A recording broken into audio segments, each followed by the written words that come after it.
Welcome in everyone to week 4 of the British American football season. We are here in the SFC 1 Central as we have the currently 1-0 Oxford Saints here at their home ground of Tisley Park, taking on the 0-1 Sussex Thunder. I will say, you know, I've had the good fortune to come to Tisley Park a lot, and it's nice to see the Oxford Saints look like they're on the rise after years of beatings. The coin is flipped. Where are we going to land? So the Sussex Thunder win the toss. They have deferred. So the Oxford Saints will start with the ball. And we do have the lovely woolly Mike on the stadium comms if you can pick him up. I am, of course and always, Christopher John George Tebbert. Give you the full name. I'll give you my address and my the numbers on the back of my card, if you ask nicely, of course. But it's in the SFC 1 Central here. Been a busy weekend. Down in Cambridge yesterday, now at Oxford. But the Oxford Saints coming out to a big victory over the Portsmouth Dreadnoughts. Did allow them to get some points on the board later on.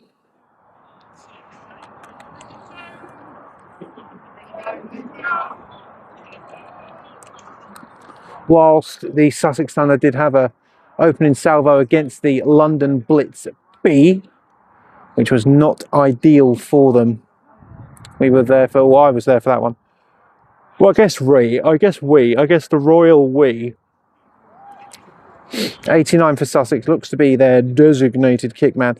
The weather dry but windy, so hopefully we won't have a repeat of the QMBL Vipers in the UE2 situation here where you can barely hear me, but we move.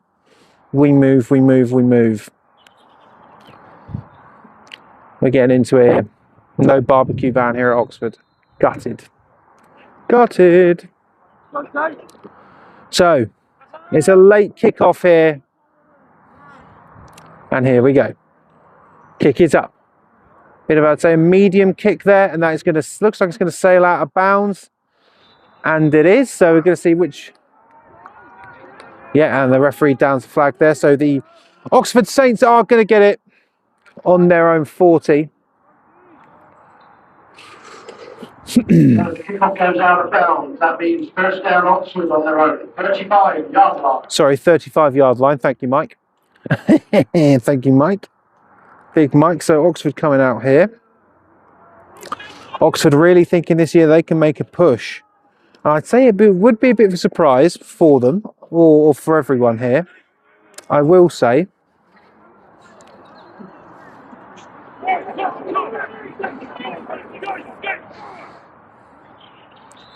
I think it's Linley, number 3, in at QB.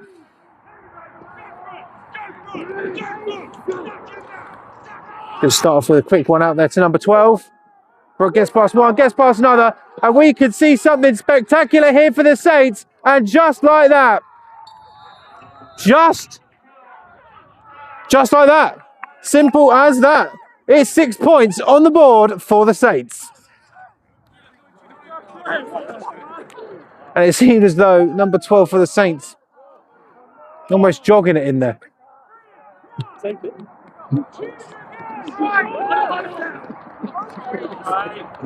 And just like that, I mean, there's not much else to really say. Linley delivers a great ball. So now we're going to widen out that camera for the extra point try. Kick is up, and kick is good. So just as this game starts, I can't imagine more than maybe 30 seconds off of the clock, the Oxford Saints go up 7-0.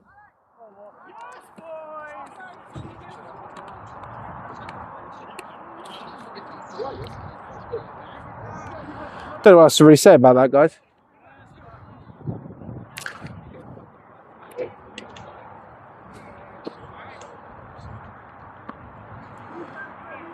What a turnaround of the Saints from a few years ago. Opening it up here, 1 play, 1 touchdown, 7 points. 7 points.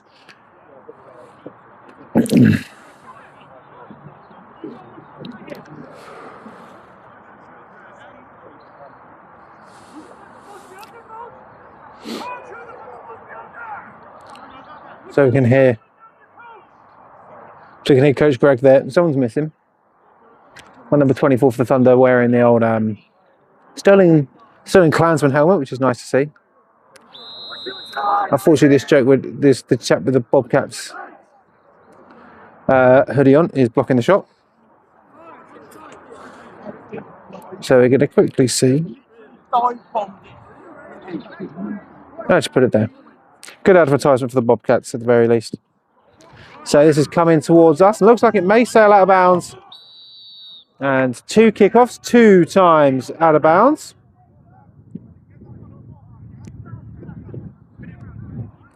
So Sussex, a very run-heavy team. Let's see if they switch it up here today.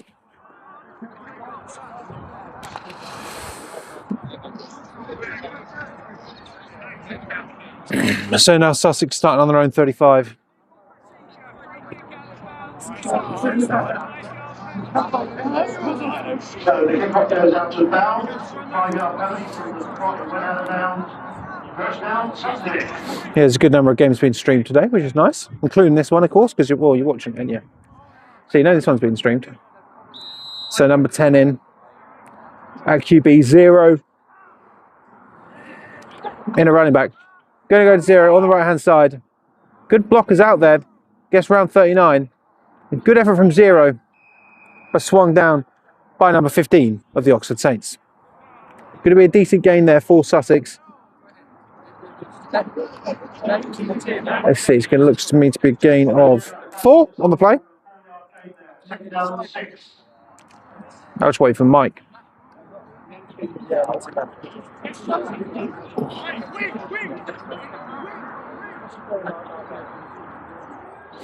So 2nd and 6 now for the Thunder. At some point I will call them the Saxons, just because that's what I'm used to.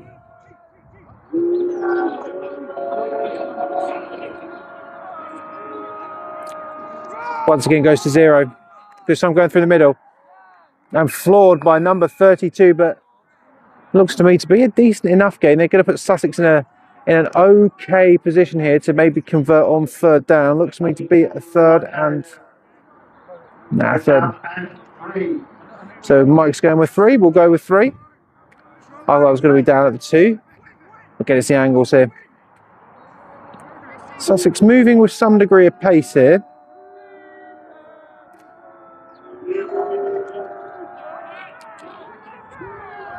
Titans in here, goes to 0 again. There's someone on the left-hand side. 15's got him.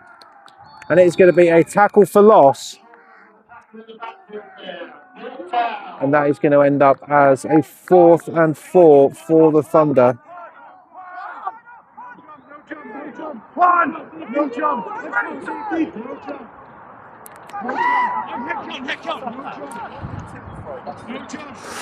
Oh gosh, I'm in a lot of physical pain here today. But we move. So 89 is going to be punting away here for the Saxons.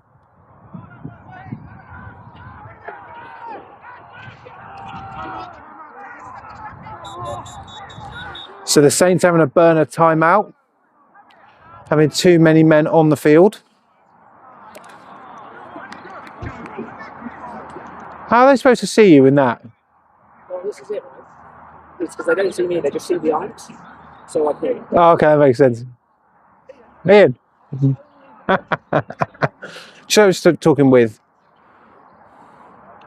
coaching is Ian Hiscock, the head coach of the Oxford Lancers, and the owner of Hiscock and Ball American Football Repairs.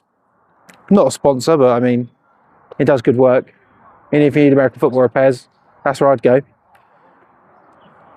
Yeah, not an ad. Off you go!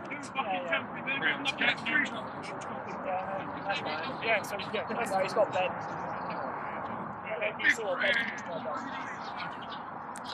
So after that timeout, Sussex still to punt it away here, 89. Wind's dying down. Bit of a lofting punt there, manages to get it away. And decent punt here. Oxford are going to start. If I back here, I might slowly put my camera closer towards, but we do have a flag on the opposite side of the field.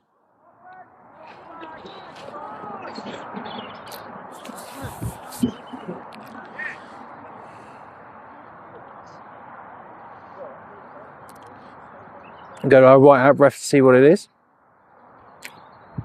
No, flag on the penalty box.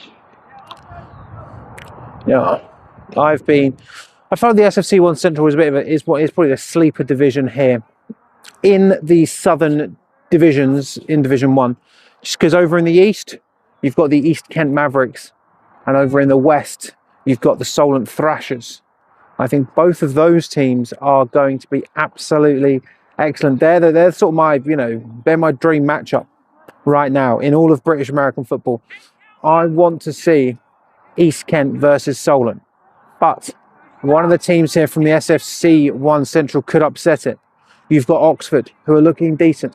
You've got the London Blitz B, also very decent. You also got the Hertfordshire Cheetahs as well. All three of those teams could cause some real problems to my dreams of watching the East Kent Mavericks versus the Solent Thrashers. Miss what I've got to say in that game, I'd probably take East Kent. Gee. So penalty on the Sussex Thunder. That's going to move, pardon me. That's going to move them up there. Number 66 there, Connor Folds. Played with him at Lincoln. That's how old he is. What a legend. It's going to be Lecheri. Out to 20. And still on his feet here. And that looks like it's going to be enough for a first down for the Saxons. First down, Saints.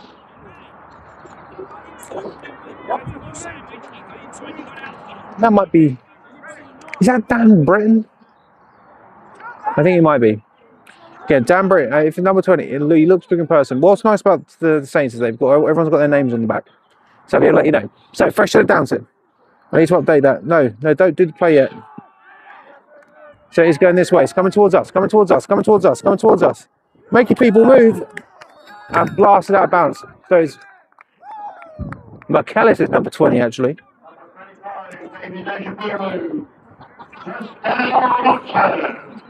So Ejabulu there with some fancy footwork to keep this Oxford Saints train rolling. The Saints are marching. It is cliche, but we keep getting the ability to say it here. So down now at the 31-yard line. Need to widen out the camera slightly. It's going to be a run to the left-hand side. Number 35. No, it's not number 35.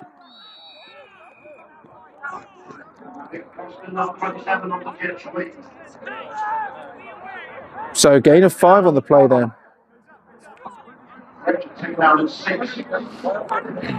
Good job on Sussex to get there. They're setting up nice and quickly, are the Oxford Saints. Looking like a well-oiled machine. Bouncing around here. Wearing a Lancer's helmet.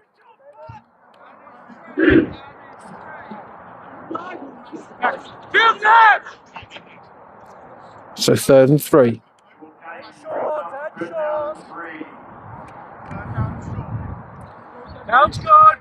So Sussex really need to get a stop here to stop the momentum of these Oxford Saints. Throw out. And we could be going here, but it's enough for a first down for the Oxford Saints directly in front of us. Another big play there for number 20, Michaelis of the Oxford Saints.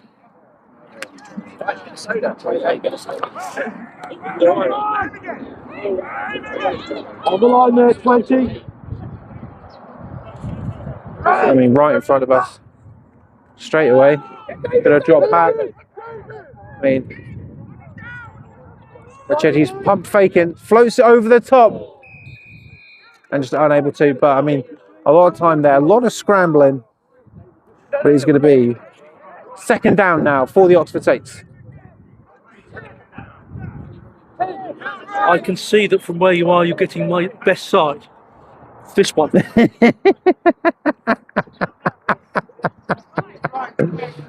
Down is two. Count still good. So 2nd and 10 now for the Saints. Back at the 12 of the Thunder.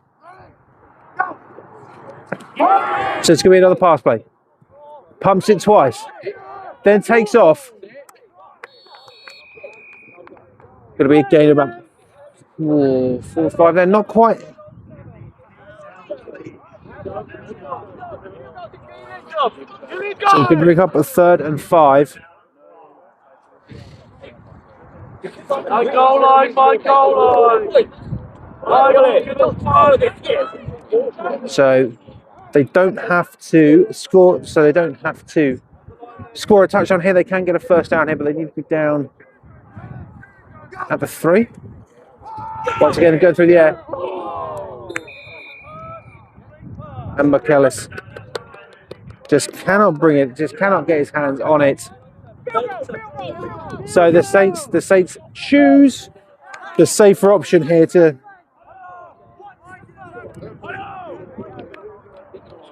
choose the safer option here to put some points on the board, and in comes the field goal unit for the Saints.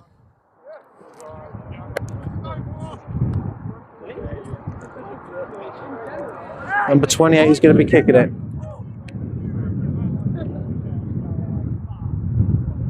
Wind against them here. Kick is up. Absolutely perfect. 10-0 to the Oxford Saints. I mean, given the momentum on that first drive of this game, first offensive drive of the Oxford Saints game, I imagine they're going to be disappointed they weren't able to keep that level of momentum up with a touchdown.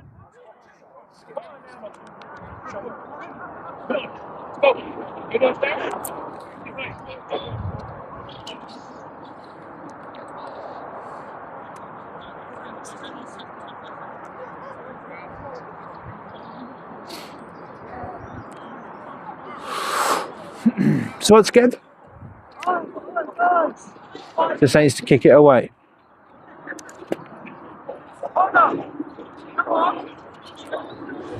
In terms of next stream, I've got no idea where the next stream is going to be for us. Obviously, the EFA season starts next week, next Friday, with the Paris Musketeers versus the Frankfurt Galaxy. And I hope that at some point I'll be needed for that. They'll call my number. But I think my plan next week is to potentially go and witness the old team, the Hughes Valley Eagles, take on the Berkshire Renegades. But probably not streamed, probably just covered. Covered, not streamed.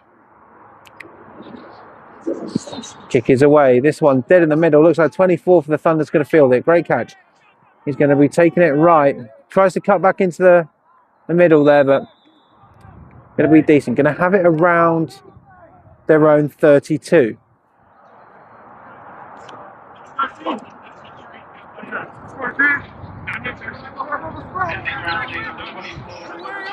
It's great to see again how the Oxford Saints, I think the first game I commentated for the Oxford Saints was 4 years ago now. Can you believe that? 4 years. Really? Was it 4 years ago? I suppose it was. No, that can't be right. I think it might be. That's gross. Sussex up. Going to be run to the left-hand side this time. And guess pass 26. Very well done. That looks like it's going to be a gain of about 2 on the play. Yeah, going to be about 2 on the play there from number 10 of the Sussex Thunder. It has been all on the ground here for the Thunder.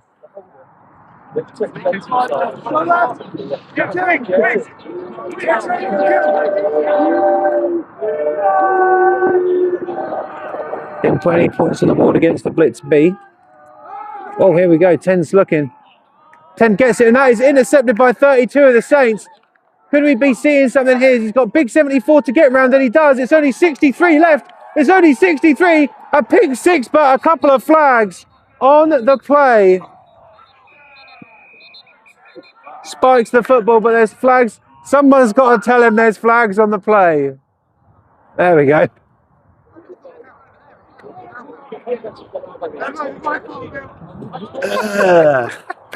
How you doing? You good? I'm good, mate, yeah. Yeah, good. How's life treating You all right? Do you want a microphone? you? No, yes, maybe. Do you want or not? Are you wearing one? Yeah. Hi guys. Are you doing play-by-play? Or I'm live streaming? Both. I was only on the phone. Everything's smaller nowadays, but Oh yeah, this is true. Hi everybody. I need to go and say hello to people first. I can come back there. okay. By the way, I'm disappointed in you because the Lincolnshire Bombers were the only team that stopped me from getting 100%. And I saw a picture of you in the soaking wet rain. I was like, you've done this. Well, so I looked at it. You know what? We could win this, but can't have you.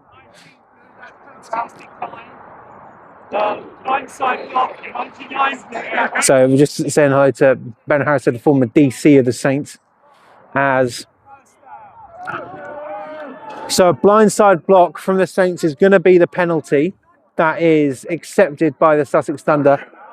So no touchdown there for 32 of the Saints, but they are going to have possession of the ball. It's not all doom and gloom for the Oxford Saints.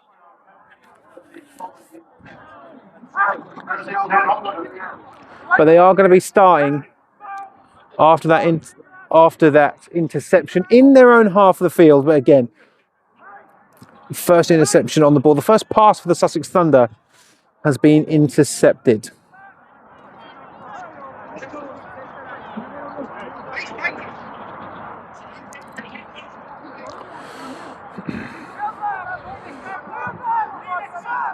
So first and 10 from what I think is the Oxford Saints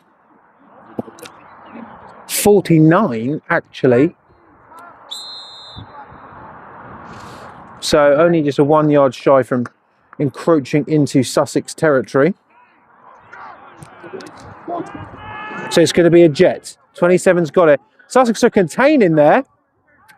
And a decent job there from Sussex. Oh, God, I always get it wrong here. I really thought they did a decent job there, but 5 yards gain. It looked like a lot of horizontal run to me. It's not going to be 5. It looks like it's going to be 4 on the play, so it's going to be second. And, oh, damn, I thought I got it there. Second and 6 here for the Saints. But they are now inside of Sussex Thunder territory.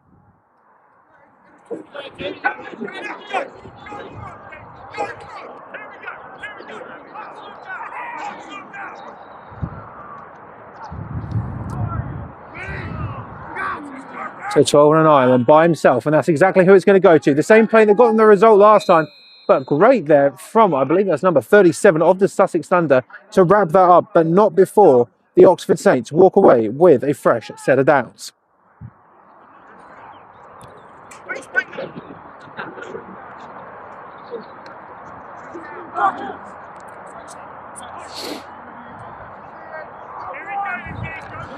So it looks to be on the 45 now of the Thunder.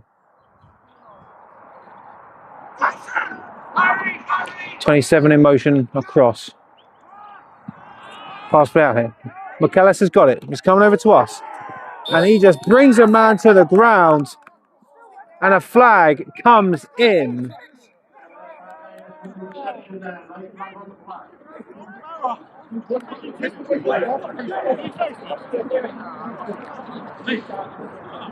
And so we're going to head over to our referees just to see what that flag was for. I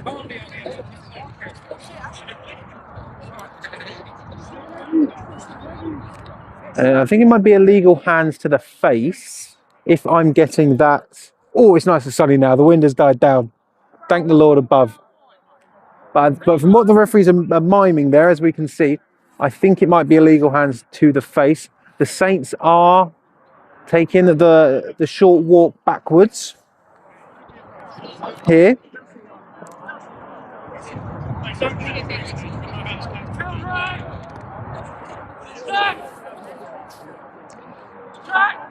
So the Saints have got the play.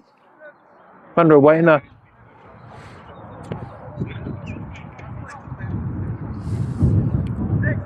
Good throw there. So what our ref's going to say?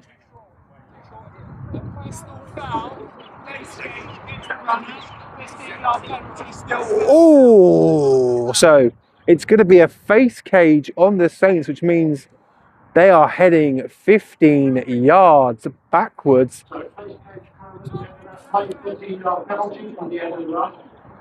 So the Saints, who started in their own territory, encroached now into the Sussex Thunder side of the field. Look now. Oh no, to be fair, they're not quite back in their own half, but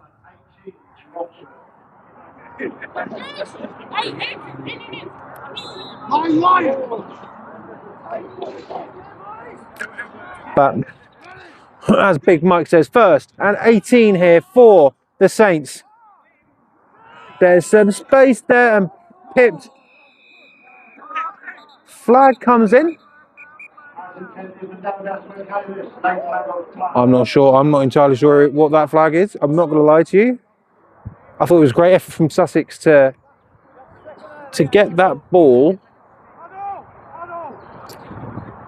But the refs again having a conversation here about what this could be.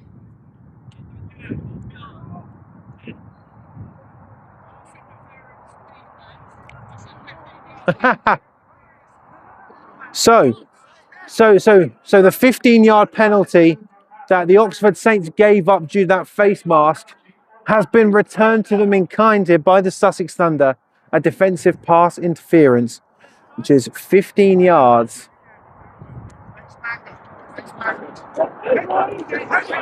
So I think this will end up being,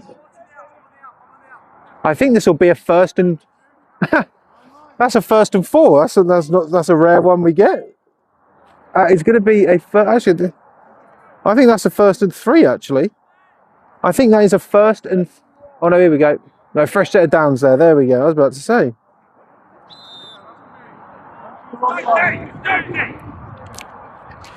So here we go now. The smell of rubber crumbs in the air. It's going to be just a pitch play to 35. And he's making some decent yardage there. Beautiful. Going to be enough for another first down for the Saints. I love it. I love it when they do that. It means they don't have to touch anything. It's great.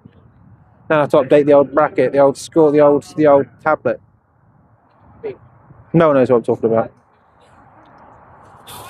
This on the 17-yard line.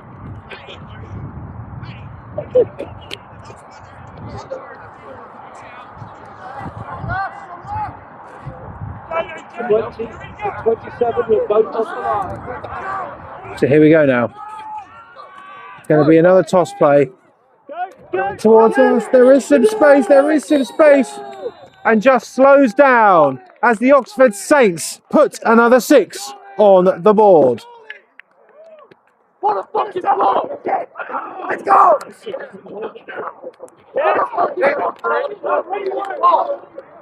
No, here we go. To make it 17-0 now.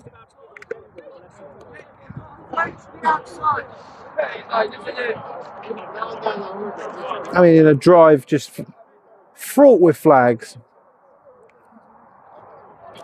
He managed to get it there. Up. That's going to be a miss. So it's going to stay as 16-0, which is strange because he missed it when there's less wind. Very, very strange. But, you know. So still in Q1 here. 16-0 is the score.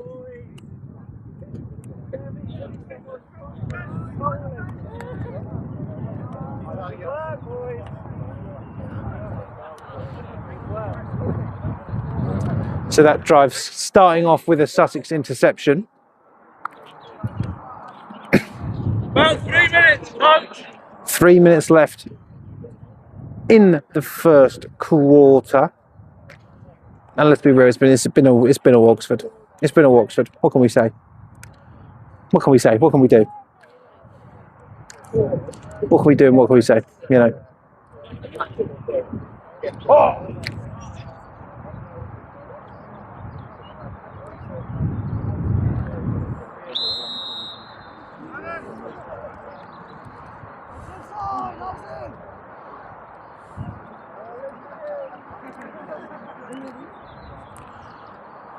So, 28 to kick it away. But it was 24-0 back for Sussex to get it. Going to be a short one out here. And it's going to go out of bounds. So 35-yard line start here for the Sussex Thunder.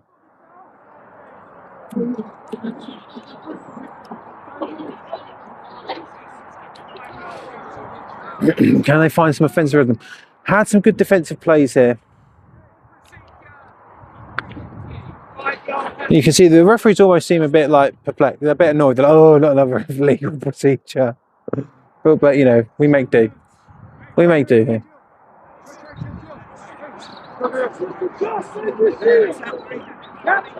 So, kick off out of bounds, 5-yard penalty. Sussex take over on their own 38-yard line.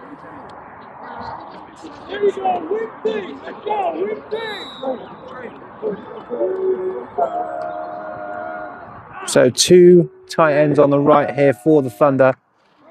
And it's going to be popped to 19. And 50 of the Saints brings him to the ground. Macaulay with a big TFL for the Saints. It's going to bring up second and what looks to me to be fourth. See, I'm going to disagree with Mike on that. I don't think that's 5 yards. I'm going to go second and 14. Mike.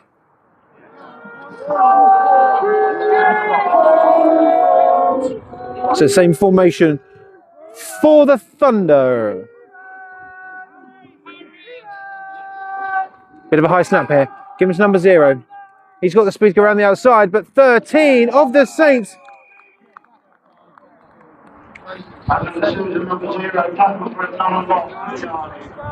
And I mean, heading backwards again. I think 13 might be another ex-colonial as well. More colonials. More Lincoln colonials. The more the better. I think it is Tyler Bork who got that tackle there. I'm going to go, no, I'm going to go 3rd and 17 now for the Thunder. So they're going to pass it. Quick one out there to 24. He has got it. But 0 of the Saints just brings him to the ground hard. I'm going to say that's going to be... So it's going to end up as a 4th and 12 by my eye. Nah, I don't think that's... I think you're talking... Mike's not got it anymore. That's definitely not 3 yards. Not that anyone cares, unless you can't hear Mike.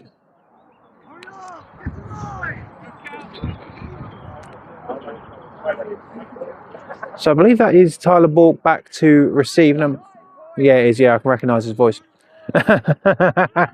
He's back to receive there for the Oxford Saints. Kick is up. Kick is good, and it is going. He's going to get past Bork. And Bork's going to receive it there. Gets past 19. Dude, getting past a few Thunder there.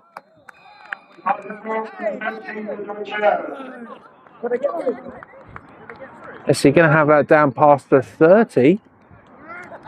Not bad there from Bork of the Saints.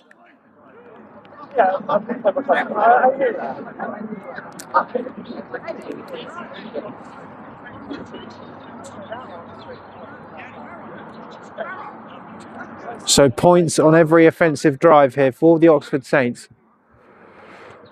I can't imagine there's too long left in this first quarter.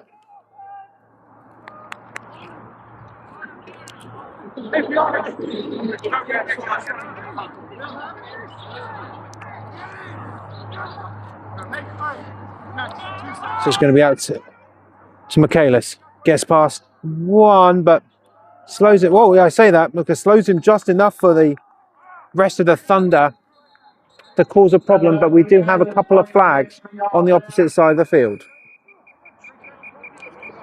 I got 3 flags actually, by the looks of things. Right on the play. Oh, we are going to have an injured Sussex Thunder there.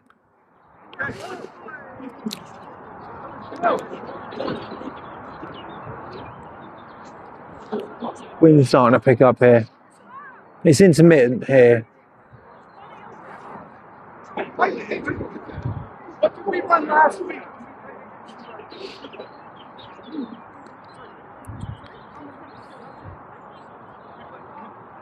Ooh, Stu from inside Brit Ball. Yes, please.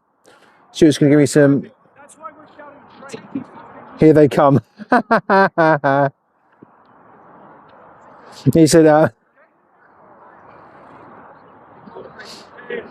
He said, if you want some scores from around the league, here they come. Of course I do. Of course I do. So at the half-time of the East Kent Mavericks versus the Colchester Gladiators, it is 34-0 to the East Kent Mavericks. Then half-time in Wakefield versus Birmingham. They are both at 8 apiece over in that one.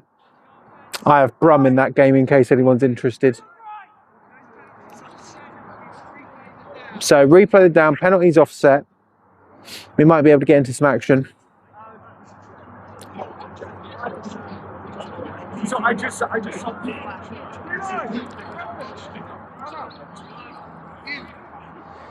Be able to get back into it here. South Wales currently beating Hereford 28-12.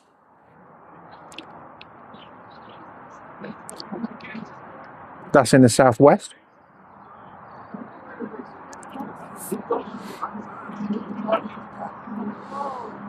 Cornwall, Plymouth beating Cornwall 28-0. Yeah, I'll back the Vanguard. So rest still having a brief chat. Right, here we go. I love when the ref says, let's go, let's go.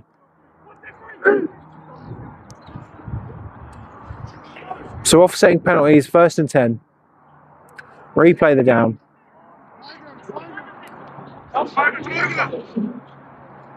He's ready to set up after the very 2nd down on 1.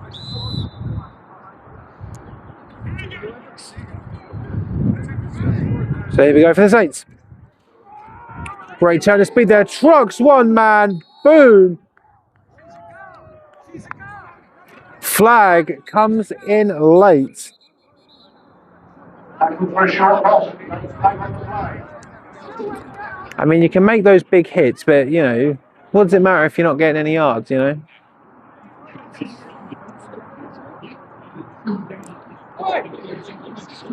It's one to get the people going. It's one that gets the people going.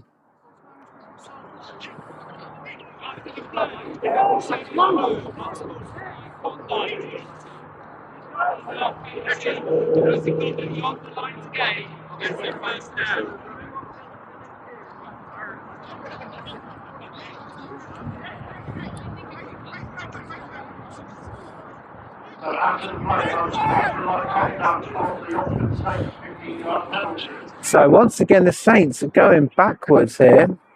They're playing good football.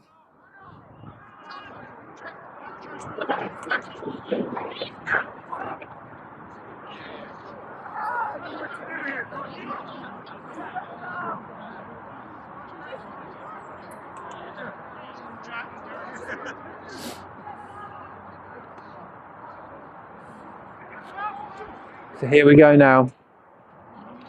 It's a fresh set of downs.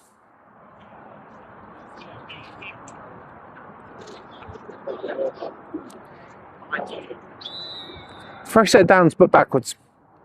Fresh set of downs, but backwards. Not where you want to be.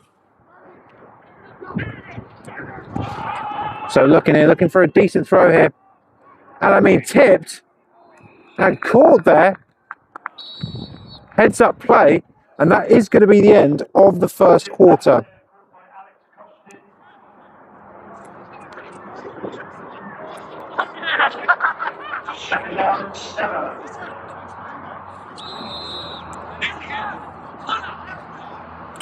All right, hang on. Saints 16, Sussex Thunder 0. So I'm going to be flipping sides here. Let's see if it will let me do this now. Yeah, there we go. First and 10. Q2. There we go.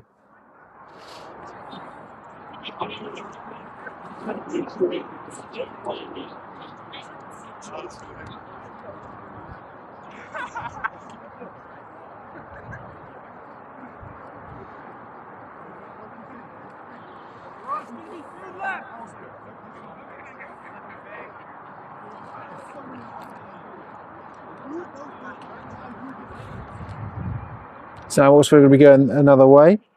Going to have some more scores for you. So currently at half time in Ouse Valley versus Berkshire. It's 0-0 in the other game being live streamed right now. Bristol up 27 against Wembley, and the Lancashire Buccaneers are 12-0 up against the Humber Warhawks. That's all we've got so far. I want to thank Stu and Inside Britball for giving us those scores. Let me just make sure this works. There we go. Wonderful. So into Q2 here. Fair few penalties here from the Saints that need to be cleaned up here. Sussex Thunder immediately saying that it's an inside run.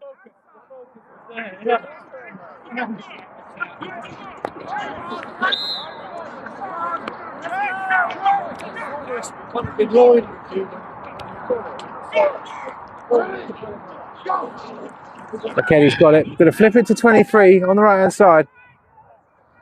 Lots of horizontal run. It looks like it is going to be enough for a first down for the Oxford Saints. Keeping on cooking here.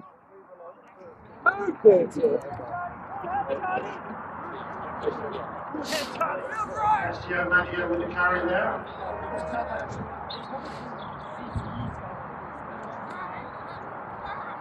So that's Maggio on the carry. What's going on here? It is a free. Okay, it is a first. It is a first down. Sorry, I can only go by what the chains are doing because I you know, as much as I can see the yellow line there in the NFL, because I've got that skill now. Jenny's got it. Throws it long, looking for 12, and just unable to bring it in there. So, 2nd and 10 now for the Saints. To be fair, the Saints having a good job of being able to mix it up with the pass and the run. Their defense doing a good job.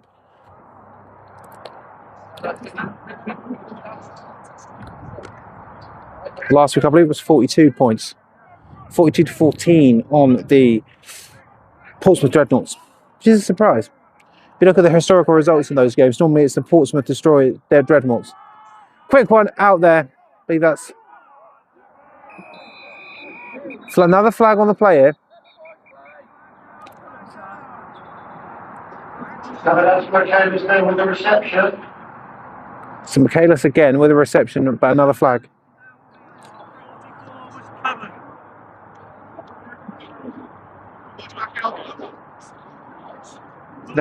Ineligible man downfield by the looks of things.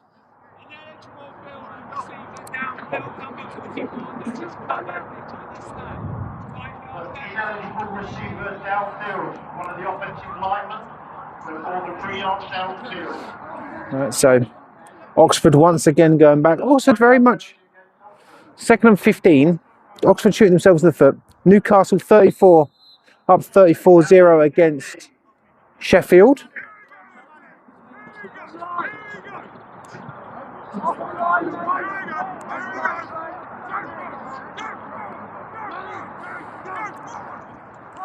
Looking for a big pass here.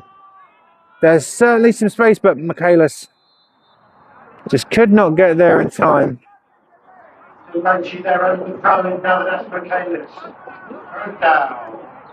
3rd and 15 now for the hometown Saints.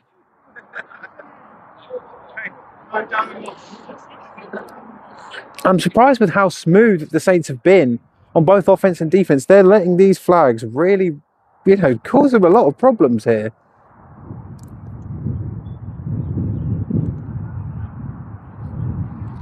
But 3rd and 15.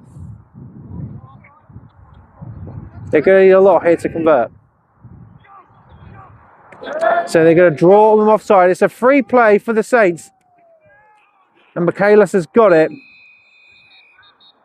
I don't know if that's going to be enough for a first down, but we're certainly going to find out. At completion, it looks like another flag on the flag. Bloody easy flags, man. Crazy.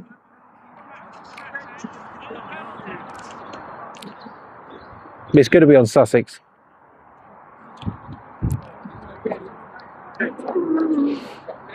Everyone's having a nice chat here.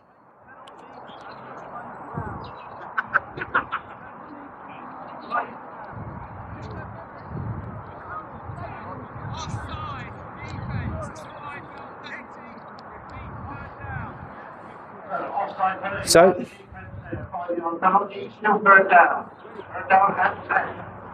so it's going to go back now to a 3rd and 10 here for the Saints. Everything's whistled in here.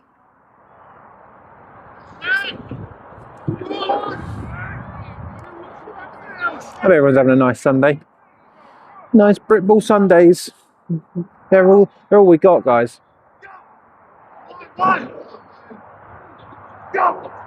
Trying to get him to draw offside. Three's looking. Oh, wide open is 12. And there is space. And I don't think anyone can stop him here.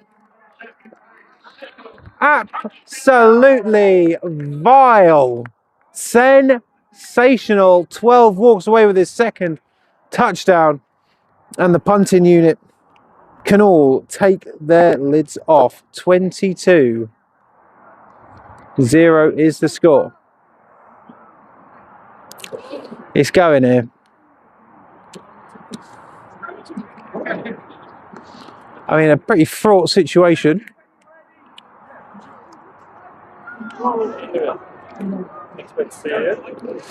Huh?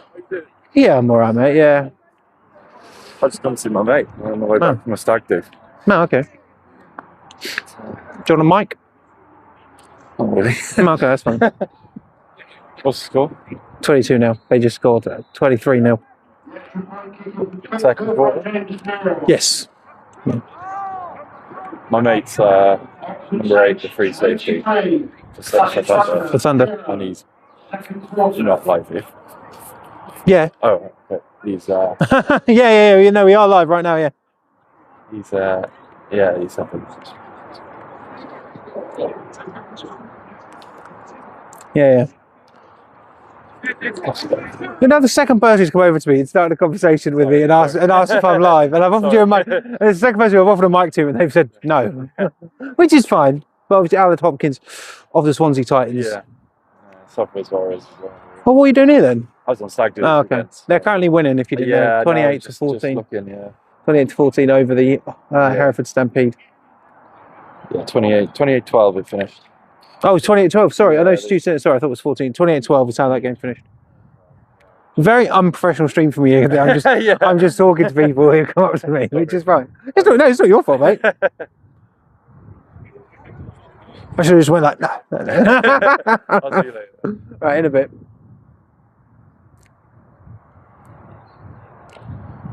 So quite a fraught drive there from the Oxford Saints, but dispensing it to number 12, they managed to get it done. And kick off now will confirm.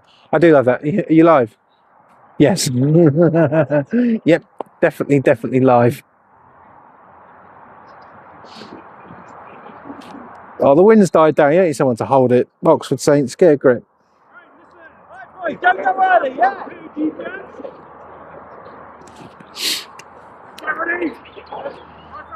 So here we go now. Oxford. Just kick it away. Low drive. Bobbled, but to be fair, managing to get hands on it. Cutting back. But there is just a navy blue wall.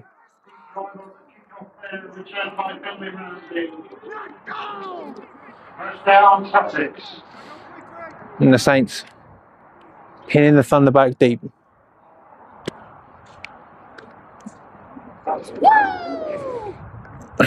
Right. Ben Harris, what do you make of this game so far?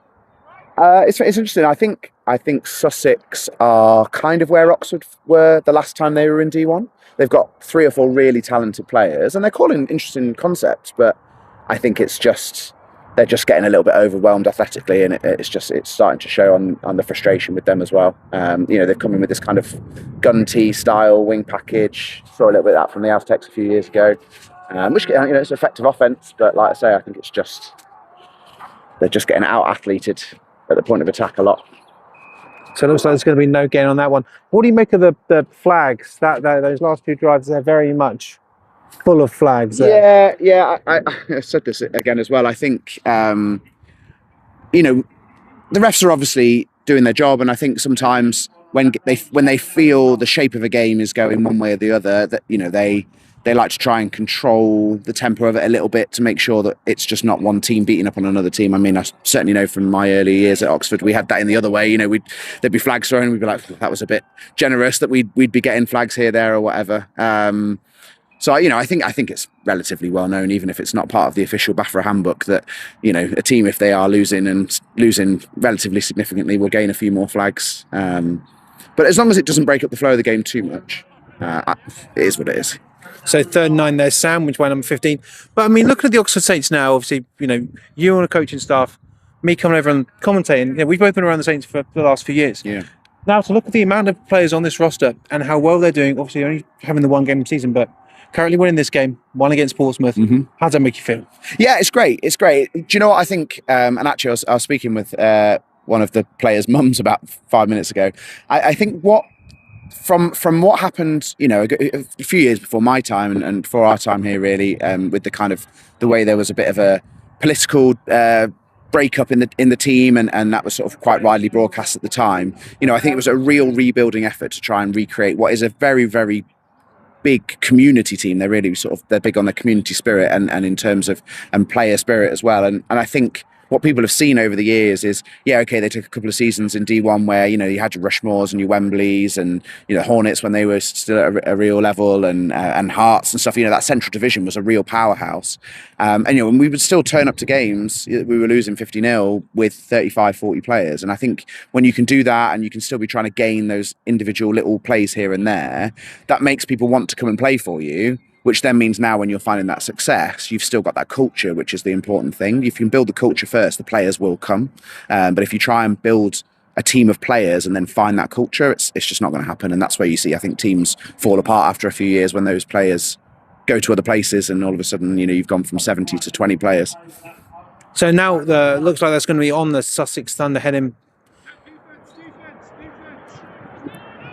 No, so he's actually going to be on the Oxford Saints here, and it looks like they may have just gifted the Sussex Thunder a fresh set of downs. So, I mean, as someone who's no longer, you can give your thoughts on the Oxford Saints and sort of where they are now, seeing as though you don't coach for them anymore. I can. No, this what I mean. So fresh set of downs for Sussex. I think maybe their second first down of the day, I believe. What do you think the ceiling is for the Oxford Saints this year? So I think the competitive games are going to be the Hearts games and Blitz games. I genuinely think, that we as if I'm still with them, that they could take second place in the division. I think a 5-3, 6-2 season would be well within their reach. I think there's some clear standouts in Div 1 this year, certainly in the south, teams like EKM, Solent. Patchy also looked very good in that game against Solent, real back and forth battle. South Wales, Kent have obviously gained a few players, I think, from the Warriors, sort of the fallout of that.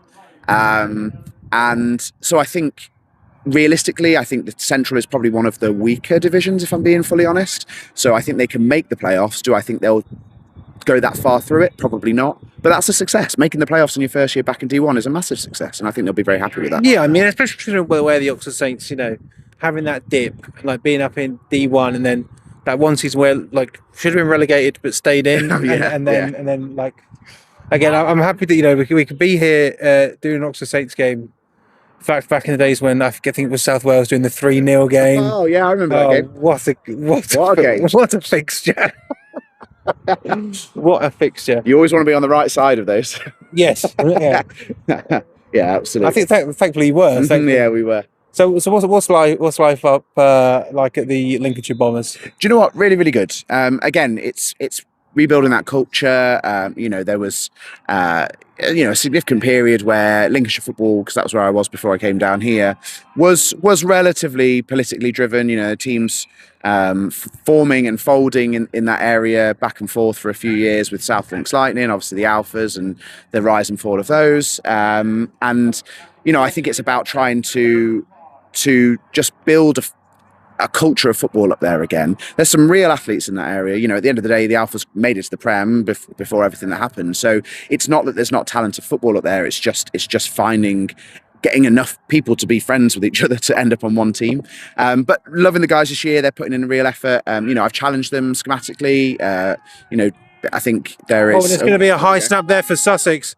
Zero's going to dive on it, but that 3rd and 5 is going to turn into 4th and disastrous. I think, in order to try and push your way out of D2, which obviously we did with Oxford last year, we sort of developed the scheme a little bit up there, but the guys have responded really, really well. They've thrown themselves into it. I said them at the start of the season, we can run country cover 3 and have a great time and go 3 and 5 and 4 and 6 and 4 and 4 and just see what's what, or we can try and develop it a little bit more and see what's what. And Jack, the OC up there, is of a similar mindset. So schematically, we're challenging them, but I think it's coming good. And I'm having a great time. It's really, really, really good up there. Is Tech still there? He is. Yes. Yeah. Absolutely. He's part of the furniture up there at this point. Yeah. I think. But, right. So punt is away here. It looks like it is going to be caught by the wind, and it's going to take a bit of an Oxford bounce. And now the Saints are going to start over in their own side of the field. Oxford lead 23-0. Second quarter. No.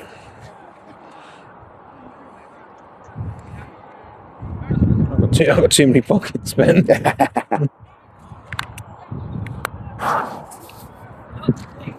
Cameraman. Oh, am I in? I'm in full time. Do me a favour though, because you haven't got a wind thing, so I don't know where mine's gone. That's fine. Face that way, because the wind's coming. Oh yeah. Keep where I am. Don't turn around. So here we go. We didn't see the development on that play actually. It looks like it's going to be enough for a. Just short. Oh. So going to have Ben now joining us in the booth as the Oxford Saints settle down on a 2nd and 1. Yeah, it's been nice to see sort of the rise of the Saints. That's why I wanted to come and do at least one Oxford game. Obviously, it's very close to where I live, so it's not too much of a struggle. Yeah, not too much of a hardship. Not too much of a struggle, but it's just to be able to, basically it makes me feel like it's still like 4 years ago or whatever it is, like nothing's changed. So 27 in motion for them. It's going to go through the air, 12 wide open. Is it going to be his 3rd of the day? Most certainly. And just like that. And I mean here at Tisty Park, 29-0. Yeah. Oxford Saints. But it's frustrating because they've run that concept now. I say frustrating, just in terms of wanting a good game of football. They've run that concept, and obviously the corners for Sussex playing outside leverage, and their safeties just don't seem to be able to cloud that window. And so when you've got an athlete like Trey who, when you put the ball in his hands, is just going to take off.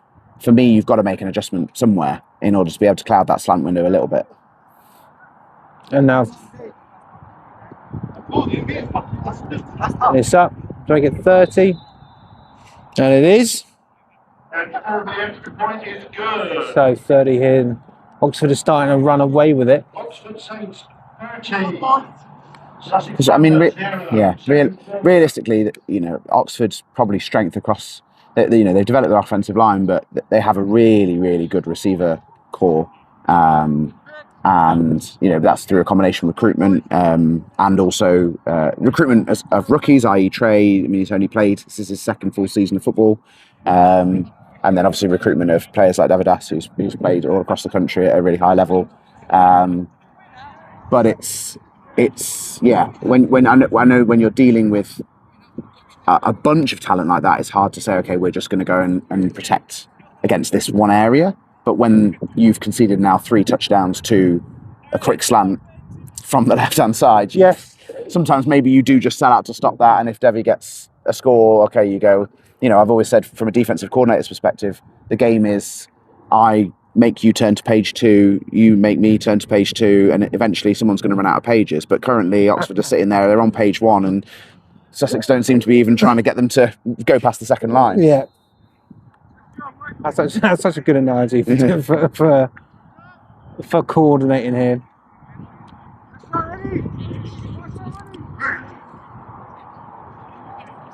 And it's away, spiraling through the air. They're great crutch there by number 24 of the Sussex Thunder. He's a talent. I mean, I believe he's the one that's got the Sterling Klansman helmet on. Yeah, and that's what I mean. Sussex, they're obviously. I think Sussex were unfortunate to almost suffer a similar fate to Oxford when we didn't go down, should have gone down, in terms of they went up when they shouldn't have gone up. It was that year where they promoted 4 teams, and Sussex and Berkshire had both only gone 4-4 that year because of the cross-divisional games, and they were like, oh well, there's a team that followed, blah blah, you're all going up.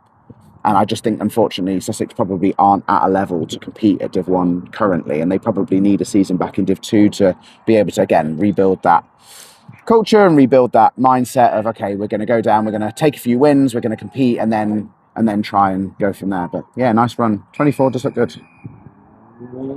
Very fast there, managing to break off there. I think that's going to be... Never get the angles right. Second, let's go. Don't worry, Michael let me know. Yeah. He reminds me of a back I played when I was with the Vikings up in Newcastle. We went up to Dundee when Dundee still had a team, Hurricanes, and they had a back, and no joke, he was like 5'1", but he was so quick and so... Do you want to know something? You've stumped me there. I've never heard of the Dundee Hurricanes. Have you not? Genuinely not, no. So getting some pace there.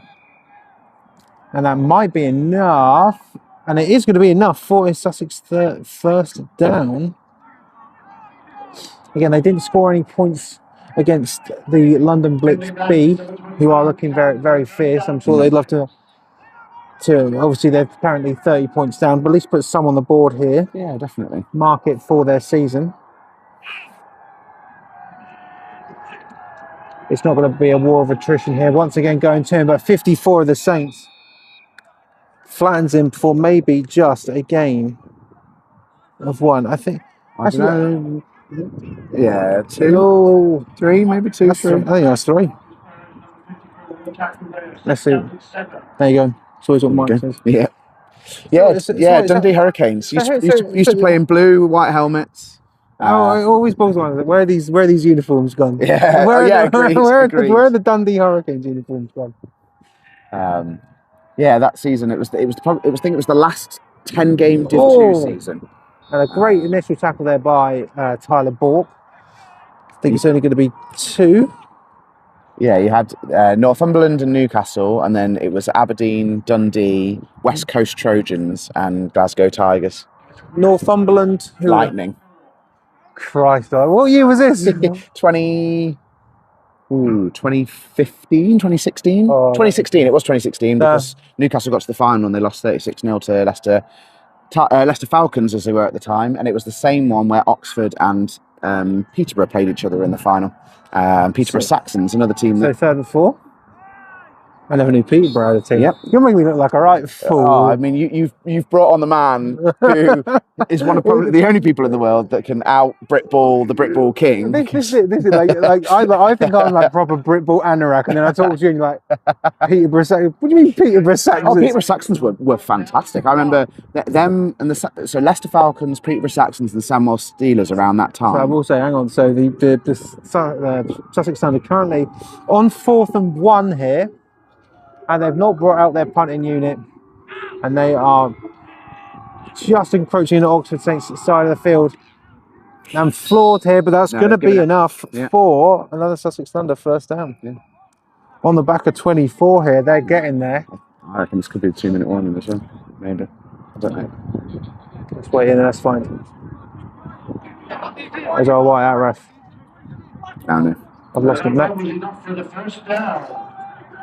Peterborough Saxons. I've heard of West Coast Trojans. Yeah. before. I think I got offered to get some West Coast Did you? Trojans jerseys. Nice. Yeah. Yeah, I was in a game. They played Northumberland Lightning and won 98-0. They were very disappointed not to get 3 figures. Right, so that is going to be a timeout called there by the Saxons. Here we go, and Stu from inside Brit Ball. I played against the Peterborough Saxons for the Samuel Steelers ages ago. Damn good times. Yeah. Yes, it's an interesting one. I love it about our teams. Again, I always ask, where's the kits? Where are the kits? You don't think there's a nerd like me? I'm not going to pay a lot. I'll pay some. Someone. It's like some sort of weird OnlyFans thing for you, just trying to find different kits. Genuinely, Gloucester Banshees, remember them? You never heard the Gloucester Banshees? Nope, they were a thing. What do you mean Gloucester Banshees? The Gloucester Banshees that became the Gloucester Centurions. I know the Centurions. Yeah. They were the Banshees before they were the Centurions. Gloucester Banshees. Yeah. I tell you what, 2010's Britball was a rogue time. Absolutely. Just as I started on the old Lincoln Colonials, there was the Gloucester Banshees. There were the Gloucester Banshees. Cornish Sharks. I'm trying to think. Cornish Sharks. Yeah. Christ. Trying to think where else in the world the different teams have been. But yeah, I mean, yeah, it's always a shame seeing teams. I don't think they ever made there was 2 teams that never made the league that I played. It was the Kings Lynn Patriots. They were around for a few years but never actually made the league. And the Tyndale Fury. And they had one of, I would argue, one of the worst kits. There's been some seriously garish kits. I mean, I remember being on the pitch on a Northumberland Lightning versus original Humber Warhawks. I know Jurassic Coast Raptors. Yeah, they were still about when I was. And the Humber Warhawks were wearing red and green, and the Northumberland Lightning were in red and yellow. That was a really strong colour combination. I remember the Bury Saints as well. Oh yeah, Bury Saints. I remember watching Bury Saints Bristol as Apache in the D2 final, and Bury were phenomenal. Yeah, I took them apart. It's gonna be a high snap here. Come to 24 again there, but just swarmed on the outside for a loss for the Sussex Thunder. I think Sussex are having a little bit more success when they can open up with those pulls on the inside. When Oxford are able to string that ball out, they just can't find an edge at all. So that is going to be the 2-minute warning. Yeah. I think Oxford have got too much speed on the edge, so they're having to try and cut back inside, which is fine if they can create those holes. But the moment they get behind the sticks, it becomes that much more difficult. I mean, I think they've only attempted 2 passes and one of them was intercepted. Yeah. I mean, watching them against the Blitz, it was very much sort of the same.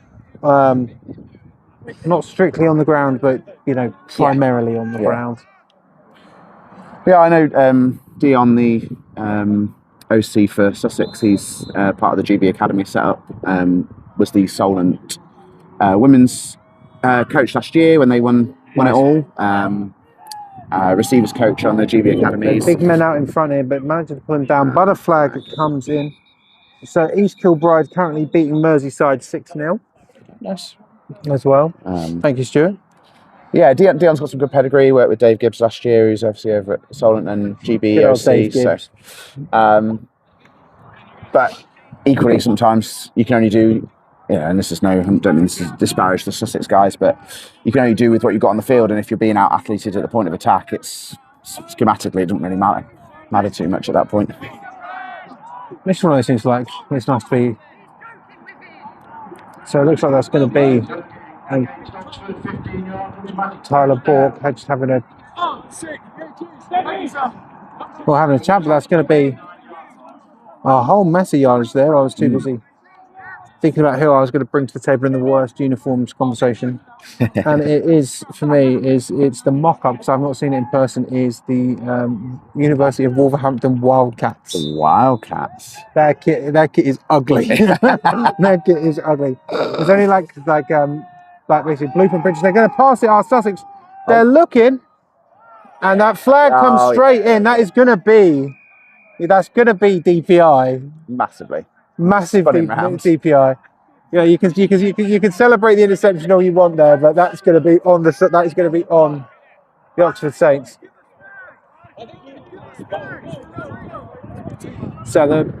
So 2 penalties here from the Oxford Saints are going to put the Sussex I knew I was going to say Sussex Saxons at one point. The Sussex Thunder in very, very good position to put their first points of the season on the board.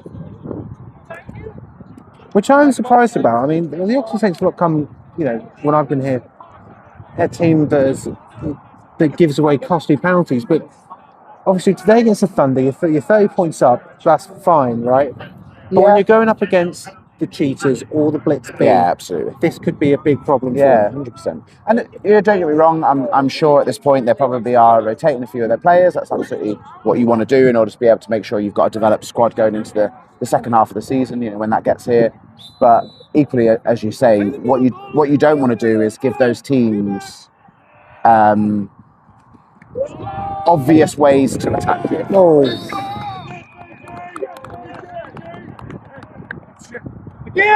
and Mattingly there going to be taking that TFL. Looks like it's going to be about 3, so 2nd and 13 here. It's 56 seconds and running, which I'm very surprised. The speed in which they're not going. Maybe being drowned out here by the Oxford Saints. Another run in the middle there. Mattingly again, I believe. With another TFL. And it is 2 big ones there. I'm going to take it back to what looks to me anyway. It's been third and 16. Will still be running. There's still no time now. So look, they're calling a timeout there. Someone's calling a timeout there for the Thunder. There we go. Yeah, but I mean, so everyone come and have a chat here. yeah. Again, I think sometimes it's a sign of a team in transition when, that timeout probably should have come 30 seconds earlier, or it's certainly if you want to call one out at the end of a play, rather, that they probably lost 6 to 8 seconds talking about the timeout before you take it. You want a pre-audio timeout. Yeah, exactly. When this plays over, slap that for me. Yeah. Especially when you've got Sussex here in their best position to score so far today. Exactly. Because I think sometimes players, they feed off that energy, and if they don't feel, like the coaches have necessarily got it in terms of, okay, we're going to call a timeout here, we're going to do this, then they'll feed off that energy as well. So, oh, they're going for field goal. Okay. 3rd and 16 here. I think they're going to fake it. I'll tell you what, I did watch the Lancaster Bombers fake one yesterday. It was very good fun. Kick is up, nowhere near. And obviously they can return it here. 38 has got it for the Saints. Now, I mean, the Sussex Thunder got a... still got it. Still going. And 63 there, a huge man brings him down. And that looks like, and it certainly is, that is going to be the end of the first half. The last couple of minutes always take so long to play. That is going to take it here. And as it stands right now, 30-0. The Oxford Saints walk away with it. I want to see less flags from here. Yeah. Definitely want to see less flags. Cleaner football. But the Sussex Thunder can't really get anything going on offense. It'll be interesting to see if they can continue to do that, or there's going to be some half-time adjustments made. But me and Ben, I'm probably going to go and get some water. Ben, that is a great photo of you. You should show everybody on the stream. Have you seen his photo? I've seen his photo. Show everyone on the stream this wonderful photo of a very young Chris Tebbs. Well, it's going to Slightly gothic. Why are we zoomed in so close to this? He's got a proper scene fringe as well. Yeah, I do. Yeah, this is wonderful. Yeah, so good. You can spend all that time promoting a particular business, and you chose to talk about my hair. I mean, it's really good, and you already promote my business for me. This is very true. No, but I could say, but you could promote it right now. Good. How are you? I've already said it. I've already said it on stream, so get it right. I'm not asking about the picture. Right, we'll see you in a little bit. Must have been a motor point.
Right, welcome everyone back in here. Oxford are going to kick off. It's going to be a short one, but Sussex are going to be able to dive on it very quickly there. Bit cheeky there. Yeah. Bit cheeky there. From I think it's interesting at half time. The special teams coordinator for Oxford, Chris. I think he had seen an opportunity in what he felt like was an opportunity in Sussex's formation to take advantage of a little space in there and the player personnel that Sussex had put out there. But they did a good job, and now they're starting basically at halfway. So it's going to see if there's any sort of change here from the Sussex Thunder. Also, the wind nicely has died down. I'm sure we'll get some more, but The sun's come out as well. It's nice. No barbecue van though. Ridiculous. Disgusting here from the Oxford States. So here we go. Now, a bit of a high snap here. Goes to 24 again. Got some good rushes, but just I think he managed to just trip up there as opposed to anything else. And unfortunately, it looks like he may have got sat upon by one of his linemen. Yeah, it's interesting that the Sussex linemen are fast pullers. They're really getting out in front of that guy. It's just, I think Oxford just doing a really decent job of setting that edge and forcing it back inside. So no gain on that play. One thing you can say about 24, he's certainly hardy. The cardio is certainly there for him. Another high snap. This time through the air. Oh, and miscommunication. 89 thought it was a hitch. I think QB thought it was a fade. I think maybe it's one of those option routes off the alignment of the corner, and they were just a bit out of sync there. It's just shouting out the odd few players that I know. Max Crawford, number 15 for Oxford, setting the edge there. He's year on year, he's gained size, skill. Came across to us from Swansea. He was at uni at Swansea. But he's doing a really good job of setting that edge on the wing side, taking on those double teams. So 24 now going over to the left-hand side. There's some space, but runs right into the awaiting arms of number 0. But yeah, that's Vic. Well known for a number of years on this team as being an absolute star running back, which he is. But he's decided to take a move onto the defensive side of the ball this year. Oh, he's doing a good job already. Absolutely. So going to be 4th and 8 now for the Thunder. The wind's going to pick back up. Where's it going? So they're going to be kicking into the wind. Tyler Bork back to receive. You're just checking that. Make sure I'm just trying to make sure I stand with my back to the wind. So. Oh yes, because we haven't got a mic on it. So a bit of a loop and snap there. Oh, and Ofo was so close. To be fair, I think he did actually manage to get hands onto the ball, and that is going to settle just past midfield. So Oxford are going to be starting in their own territory, but not by a whole lot. Yeah, it was really nice because although he did make contact with the kicker, because of where his hand placement was just in front of the release of the ball, the refs rightly didn't throw the flag because they were aware that it wasn't the intention to take the foot of the kicker, but actually just get those hands up right in front of that ball. So that looks to me, Oxford will be starting on their own 49. Obviously, a late kick-off, and we have some scores keeping on coming in. You know that South Wales have beaten the Stampede. Also horizontal running. High and out of bounds. Let's see where the refs are going to put that on. I always manage to undersell these, but that looks like it's going to be perfectly in the middle.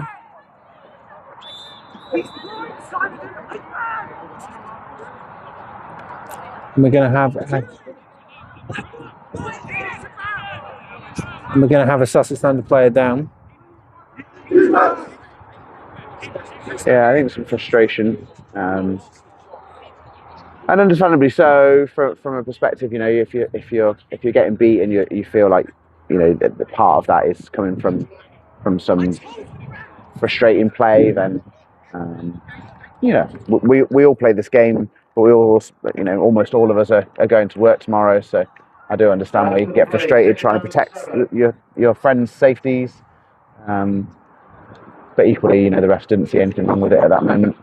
You're going to work tomorrow? I am at work tomorrow, actually. Although, shout out, I'm with the UK Armed Forces team this week. We've got our annual flag tournament against the guys down from Lake and Heath. They put on a tournament once a year. You take UK Armed Forces flag team down there, 7v7. We've also got the French and German Armed Forces coming down there as well. Lake and Heath have got a full size, fully kitted out 4G pitch. So yeah, it's really, really nice. It's a kind of adapted 7v7 flags. It sort of works like fives, and they've changed some of the rules a little bit to allow a couple of extra players on the field. But it's it's good fun. It is good fun. Join the military. You can get paid to do football. So going to be a pass out to 12 again on that slant, but Sussex doing a better job of covering there. But I think that is going to amount into a first down. But flag, another late flag in. I think that's a little frustration from 8. He was the one that threw his helmet. Was really cross at what he felt was a blindside block on that previous play, and I think he's just gone in a little bit late there. He's lost his head.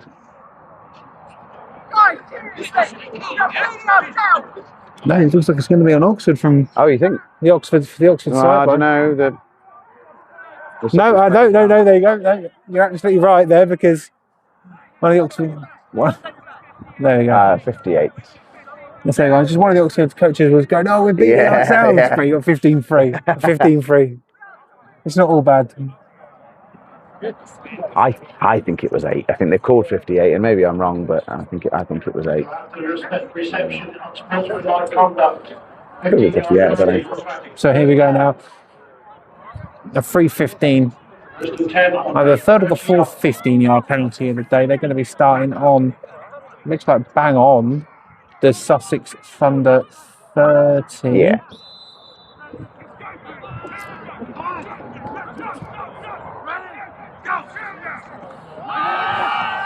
So looking over here for McEllis, and he's going to have it. Really nice. Really nice. And out of bounds over at the 6. That's one of Devi's real skills, is being able to adjust his route when he sees that ball in the air. If he'd have carried on his route and just tried to beat him on the outside, he probably would have fallen a little behind him. But he adjusted that on the ball, came down with it really well. So from the 6 now for the Oxford Saints. Obviously a touchdown makes it a running clock.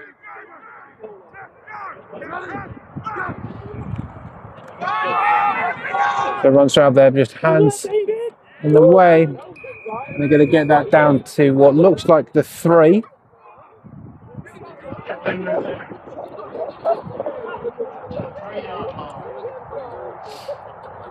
It was nice running from the there, because Sussex initially got some really decent penetration. I think cut inside the left tackle, but he took that little stutter step, and they managed to at least find a few yards.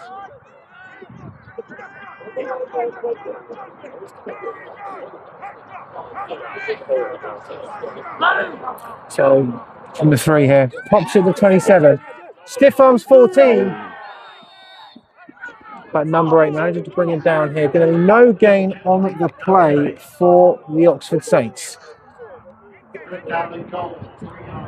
It's fun seeing the line through from Oxford Brooks centre to Oxford Saints QB to Oxford Lancers running back. One big straight long line of Oxford football. Again, the Cavaliers rivalry means nothing when you play for the Oxford Saints. Yeah, that's the truth. So third from the 3. Quick one out there to McEllis. And blocked, but no, don't. So here we go. So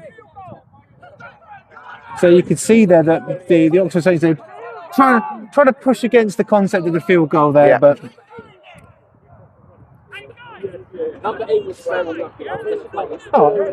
considering the defence that we've seen from Sussex here, that hasn't been too great there. A goal line stop. Absolutely Fantastic here for Sussex. Yeah, and I think what they did, obviously compressed area of the field, but they didn't overplay a certain aspect. They didn't sell out on the run and dually, understanding the threats from the slants and from the 2 receivers, and they played it very well. So no good, but we are going to have a Sussex Thunder player down. And the defence is going to come back on. Saints 30, Sussex Thunder 0, third quarter. Also, Stuart, if you're watching, send me through some more scores. I know that you're about this. Yeah, I saw Lancashire Bucks up 18 against the Humber Warhawks in a sort of top of the division battle there in the division I'm coaching in. I will say, Stu, there's no burn-up barbecue here, so don't be jealous, mate. Yeah. You've just said Wembley are scoring on the Aztecs, it seems. Okay. Good on them. Yeah, absolutely. Good on them. Just looking down here, see if there's anything else.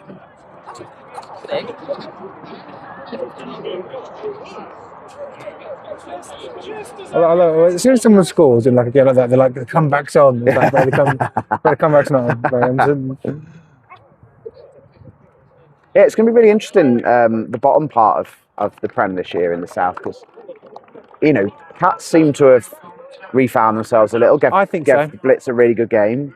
Wembley won't be a walkover on anybody. Rushmore obviously beat them, but only just. That was a real competitive game. The thing is, the problem is it's the no relegation thing. Yeah.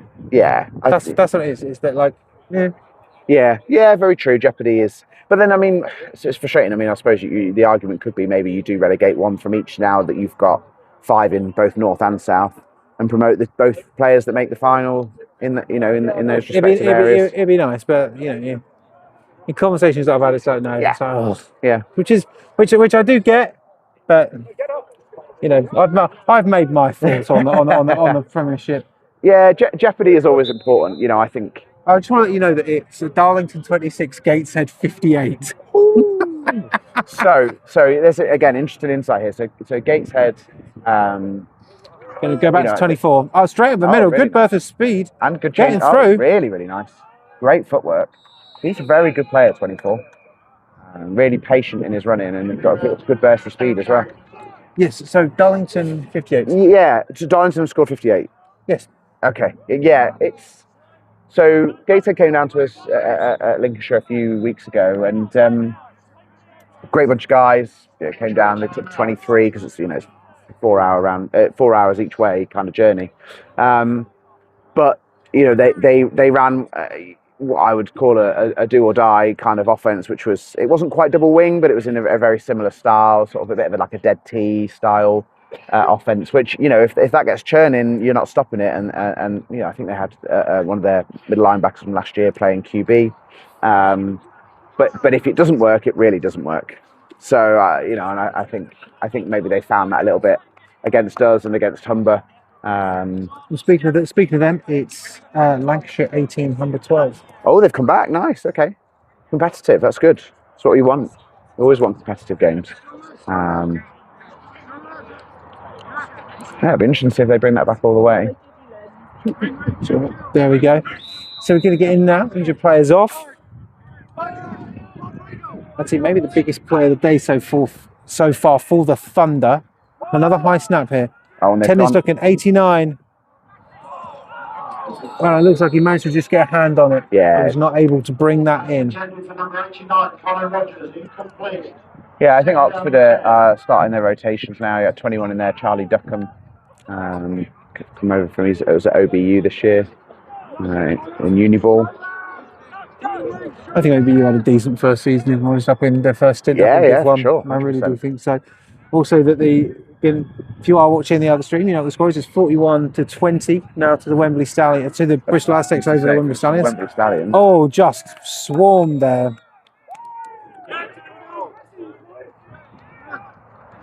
So it could be third. Taylor Newton with the tackle there.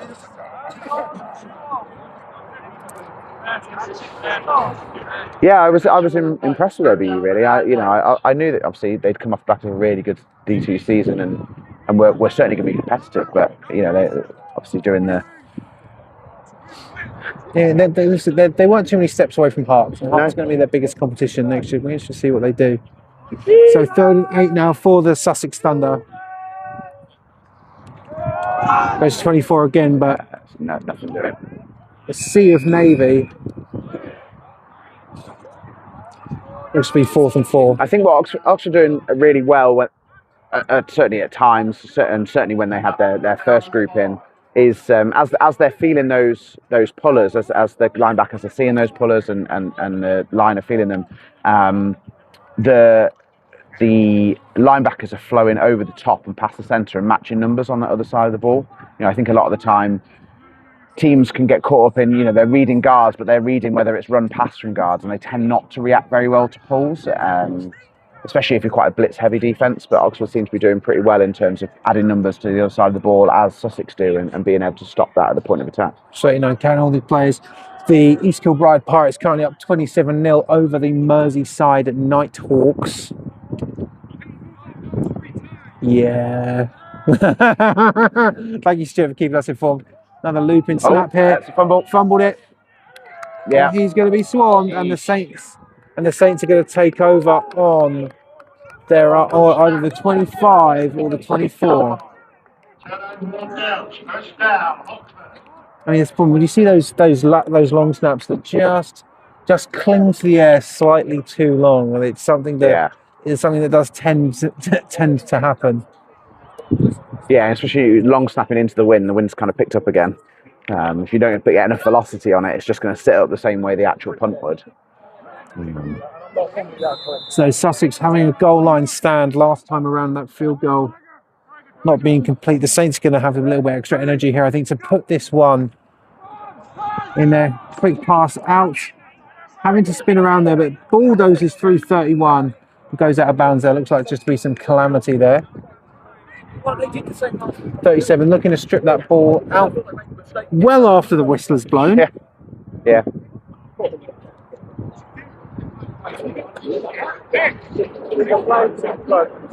So it looks to be 2nd and 5.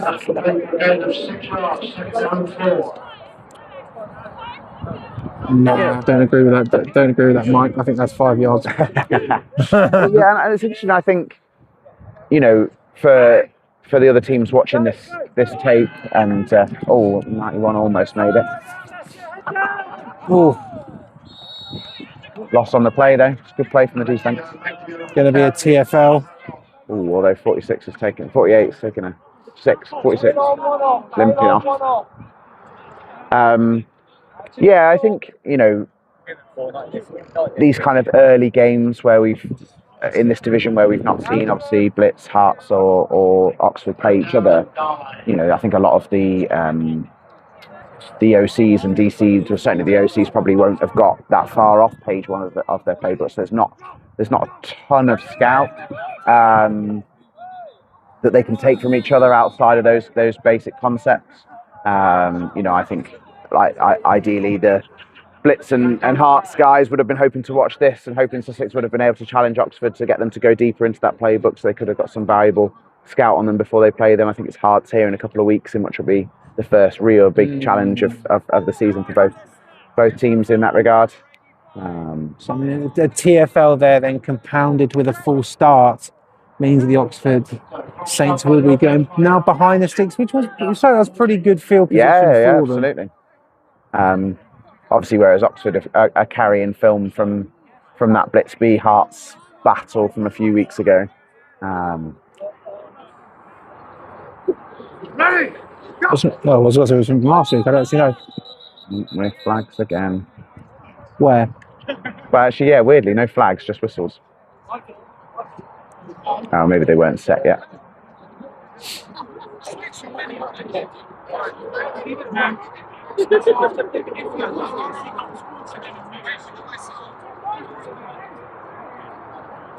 Just sort of unsure what happened there. Are we gonna? I think maybe they haven't whistled the play in. Too keen. Yeah, too keen. Absolutely ready. So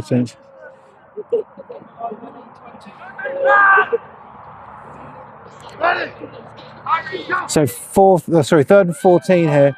They're looking to pass it, looking for Marcellus again. And they've got him He's again. going to have it. And I mean, very similar to the play we saw in that exact same location in the last offensive drive, but that is going to. So I feel like we should change it a bit there, because we weren't like, oh my god, that was great. We were like, oh yeah, there it is. There it is. Yeah. There's the play. You know, when the commentators are mildly muted at the yet another catch from Devidas down the sideline. Yeah, I mean, it's difficult. I mean, you want to force him to the sideline. You want to make the you want to make them have to come back for it. You want to take away the inside leverage, and in order that you're not just hitting them over those slants or post routes. But at the same time, Devi does what Devi does at times. Again, straight up the middle there, head down, going in. There we go. And 36-0 is the score for the Oxford Saints over it. The East Kent Mavericks walk away with a battle of Colchester Gladiators 48-0. Okay, nice. East Kent's keeping on rolling. Yeah. I don't think they've allowed a point yet. No, they haven't. No, and I don't think they've. And this is the problem. This is what I think when it comes down to, because I still think it's going to come down to East Kent and Solent. I think that defense is what's going to tip it for the East Kent Mavericks. I'm just saying. Yeah, I mean that they do appear at least to be the two standout teams. Like Bristol gave Solent a great game, and South Wales have started really well. I personally can't remember that Solent itself. I think I forget when it is, but I've already said to Solent, I'm going down. I need to see South Wales and Solent match up. Oh yeah, definitely. That'd be a great game. Really, really good game. And obviously there's the history there in terms of Solent losing. The only game they lost before they went to the playoffs and lost to Wembley last year was away at South Wales. So Clan Rumney's a magical place where anything's possible. With the sand under your feet as you're running around. Anything's possible. Hey, home field advantage is home field advantage, and if you've got to fill potholes with sand, then you fill potholes with sand. That's what I'm saying. I do think that unless there is some real shocks, realistically, you're looking at a Solent EKM final, and then it's just. But you know what I'm really happy about is that the finals are back. Yes. Cheers, Joe, if you're watching, listening, waving at him from over here. I love the fact that the finals are back, and actually, there'll be at Staffordshire as well, which you told me. Yeah. Which I'm looking forward to because I didn't know that. I would have turned up on the 30th of August at Nick Newbold going, "Where is everyone?" Yeah, and I'm glad that they've given them their own day. But maybe I shouldn't say this out loud, but I actually think that day will be more fun to watch than the Brit Bowl day. Do you want my opinion on that? Yeah, I completely agree. Yeah, it's really nice. Different teams. Like, obviously I was with Oxford last year. Almost broken away. Yeah. We won every game we had to, and we obviously were in the what were they labelled in the games? No, what they called the Gulag games. The Gulag games. And it was a little bit of a downer because you felt like you were competing against a team who probably were wanting to go down. They've had a difficult season. They're maybe in that mindset of, okay, yeah, we want to win football games, but actually we feel like, I certainly know at the end of the season where Oxford came down, we were a bit like, actually, we're ready. We need a reset in Div 2 to see where we're at as a club. It's why I do appreciate the Sheffield Giants. The whole narrative. So 10's looking. They're going through the air here, looking for 89. There is some space there. Yeah, and he's got him. Oh no! Great Tyler Bork. Great play. Absolutely phenomenal, breaking that ball up. That is exactly how you teach it in terms of attacking the basket. And I mean, Lincoln Colonials. Yeah. Tyler is an absolute. He's great, isn't he? The annoying thing is he knows it, but. Yes. Probably he's smart with it as well. He's one of those ones. Yeah. No, he's a very, very good DB. Especially when let's be honest, let's look at the size. Yeah, exactly. It's between 89 and 13. But he plays, and that's why I think he's a very good DB. It's not because he's fast or he's got good hips or he reads the play well. It's because he plays much bigger receivers really well because he knows exactly how to attack the basket, exactly how to. 24's going there. Going to have some yards, maybe. I think it's going to be a gain of 5 if I've got that correctly. Yeah, roughly 4 or 5.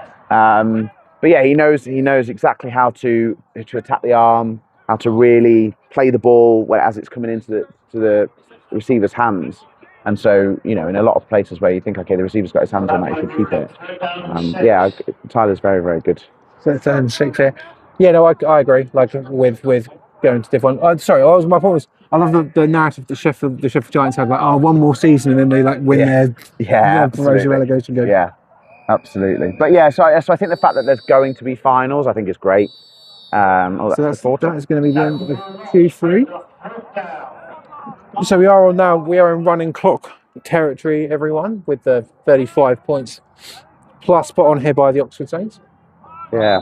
Yeah, which I find really funny. I've told Sheffield that as well. Yeah, well, they got their first regular season win last week. They did in 778 days or whatever it was. I mean, I believe this week they're going up against the Newcastle Vikings, and I'm sure Stuart's given me one, and I don't think they're getting past the Newcastle Vikings. Yeah. That was it's interesting, that Newcastle Yorkshire game last week, because there's obviously Newcastle did very well to win, but I think there was a lot of talk from the Yorkshire sideline. I think there was a comment at one point that one of the refs had turned up in a Newcastle Vikings jersey pre-game or something like that. So, I mean, again, you're always going to say it if you're on the losing side of that scoreline. Yeah. But I think the game back in Yorkshire will be an interesting game. I think there's, I wouldn't say bad blood, but there's always been a fierce competitiveness between those two teams when they were in Div 1 before, when East Kilbride were in there with them, and it was that kind of three-way battle. So yeah, it's nice for those teams to get that competitive football in.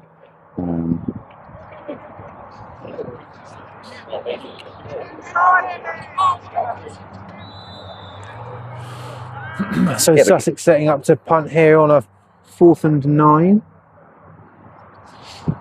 Tyler Borg back to receive. This one's heading over to the Saints sideline. Oh, not even past halfway. No, it's going to bounce. So the Saints are going to once again start in Sussex territory. And I mean, it begs the question now if there's going to be any changes here from the Oxford Saints. So they got a new QB in. Offense, yeah, there we go. Sam Fielding's in. So that's number 5, if you count him. And then, it looks like a full new receiving core. Sam Fielding, number 5, and then quarterback for the Oxford Saints. And this is what you've got to do. Like, realistically, I mean, tossed to 48 there, and he's got a lot of room. But brought down for, a really nice game. First down and a lot. Yeah. If you're not, flooding your rookies and your sort of lower depth players for that time where they might need to get pulled into that first string, you're wasting reps at this point when you're on a running clock.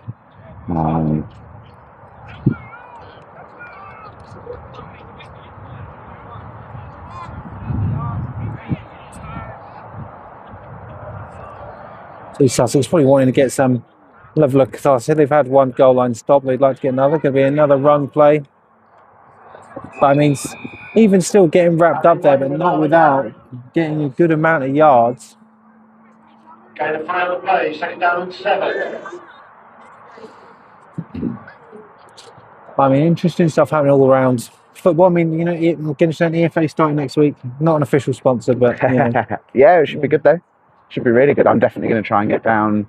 I think it's going to be the last 2 home games I'll be down for to go and see the Warriors play. No, I'm talking about the EFA. Oh, EFA, sorry. I don't know what you're talking about. and also giving my mic back. Oh, great reception. And bounces off. And there's space. Almost. Yeah, I don't know what you're talking about. Yeah, I'm talking about the EFA bed, the EFA. I love European football though. I love the CFL. I love. I tell you what. You're speaking of that. I am looking forward to see how the SFC gets Warsaw. Yeah. Like if I obviously I'm sure it will be live streamed. If I could go out, I would do. But it's just a case of like I don't know how they do. I think it'd be a great game. I think it'd be a great game. That's it. Sometimes that's what matters. So flag on the play. Yeah, I don't know. I think obviously the SFC they want to go all the way. Obviously, you get into it. But here's it. We still got Manchester versus Thon on. Yeah. Which I love talking to the Titans about that game because they're like, it's it's going to happen. But again, what fair play to them. 2 teams in that thing, and I went to see Thon on play Flash Courneur 3 years ago. And for me, that's where we want British football to go. Like it's a really effective mix of utilising foreign imports at the same time as really building a good core of your own homegrown talent, spreading that talent through youth football within the teams. So it's going to be tossed out to 48. Oh, and there's a wide open gap. That's got to be in, surely. Well, let's see. I'm waiting for a Yeah, signal there from we one of our referees. So now up at 43-0. I've rated the Saints in marching, Ben. You can't steal that line from me. I already said it. Hey, it's back-to-back 40-point games now. Which great for the Oxford. Let's be real. Great for the Oxford Saints. Yeah, real statement. And especially, I say I was with the team last year, and if I'm gonna mildly flex on the fact that I think it was probably And it's up, and it is good. So probably my defense 4-4. that kept us in a chunk of those games. Certainly in the early part of the year when the offense were finding their feet. But this year the offense look a whole different beast. I know, it's great, isn't it? Yeah, really. I just love seeing the development that you can go from losing not losing everything, in terms of losing Mosley, everything. but losing everything, and like people being like, oh, basically people being like, oh, Saints, of course. Yeah. So now you're like, oh yeah, of course the Saints are going to win that game. Yeah. Like it's love it. Yeah, I love to see absolutely. that. I'm a big sucker for a good story. That's the Yeah. problem. We're sucker for a good story. And do you know what as well? Like I say, I talked about it when I first came on the mic. Like, it is about creating a culture that people want to be a part of, and I think that has absolutely bled into certainly some of the teams and the people in the area that maybe wouldn't have come across that have come across. We've got some people come across from Bristol and from towards London way and whatever. But what I also think as well is, for a long time people have realised that actually outside of the fact that the team was getting beat, the facility here is fantastic. Obviously we train on it as well. The sort of support from the community support in terms of things like burnout, some of the best foods, sideline foods. Consider that that most teams don't have them, or at least in my experience they don't. I mean, it's like what? Obviously Bristol now, Shropshire, wish the Blitz did. Yeah. But even Coventry, you have to go across the road to Greg's. Yeah. There's not someone specifically there doing nice food. No. Also, Shropshire's one actually quite nice. I forget what it's called. There should absolutely be a rankings of sideline foods across Spitball. Gosh, if only there was someone who could do that. If only there was. If only someone that had their own channel. If only someone had their own channel. And there we go. Ben Harris speaks. Everyone now has the next few days to advocate for their own sideline food, and we'll do a ranking. Another great kick there. 24's going to sit underneath it for Sussex. Going to take it over to the left-hand side. But 86 there of the Saints managing to wrap them up, and maybe down at the 30. So the Saints very fired up there.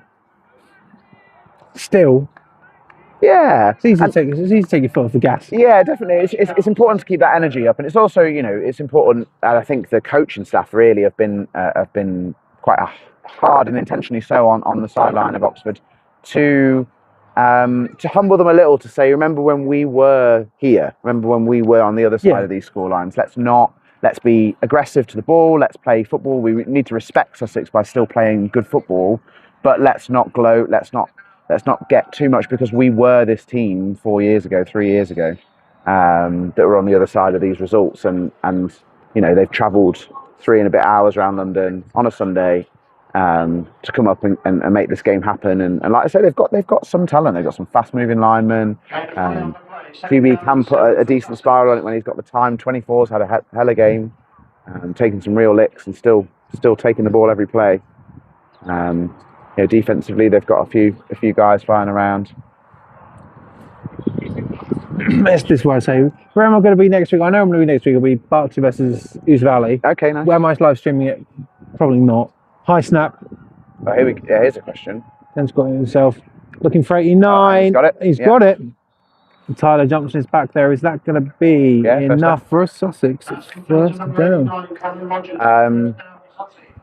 Ipswich, Ouse Valley. What a game. I can tell you now that is the one that I do like the look of. Yes. And I tell you what, obviously, like as much as being on the Saints, in that sort of mix with Ipswich and Ouse Valley, you know that Ipswich are, you can't count out the Ipswich Cardinals. Oh, God, no. But the Hughes Valley Eagles are looking pretty good. Yeah, Haven't it's- lost a game yet. They are currently, last time I checked, I saw Stu, if you can update me. Blitz 59, Rushmore 0. Ooh. Stu, if you can update me. As Sussex are fighting through there. A chunky yardage there. If you can get me a News Valley versus Berkshire update, I'd be very grateful because it was 0-0 at the half. Oh, really? Mm-hmm. Interesting. Yeah. The best part of that is that it's my anniversary and my wonderful girlfriend has said yes, you can go to a game. That is true love. And that took some fighting for. But then she realised who I am. There was no point. She knew what she was getting into. Can I say, she on live stream, she is absolutely lovely and very supportive of the reason you get to. Oh, what a ball there! And Sussex have started to cook here. As in the fourth quarter, it's going to be a fresh set of downs for them. And you know what as well? You know, we're talking about rotating, but actually there's still some very talented players on the Oxford D that are still out there. Guys like Tyler, like Martin Rains. So they've not just wholesale stripped their team, down. So 2 first downs here for Sussex. They're cooking. They're trying to get their first points of the season. You're more likely not going to be walking away with a win here today. Let's be completely frank. It's currently 44-0. But I mean, were you on the team the year after the Lincoln Colonials after we didn't win a game? Correct. Yeah, I was. And those first points, they just we played Chester. Yeah. We beat them 39-0. Yeah. Chester Legion. Rip. Yeah. They came out in double wing. No update at all. Neither team were active on socials. It's 0-0 then, isn't it? Well done, Finn Harris, you gremlin. Right. Yeah, but the points hit different. You get your first ones of the season, no matter how you take it. Another pass here, another catch here. But it's only going to be a gain of about 2 on the play. Yeah, Yaron Meredith for a nice tackle there. Played free safety last year, has moved to corner. I think he retired from the game for a few years, played over at Bristol beforehand, and then come back and played a couple of years, last few years.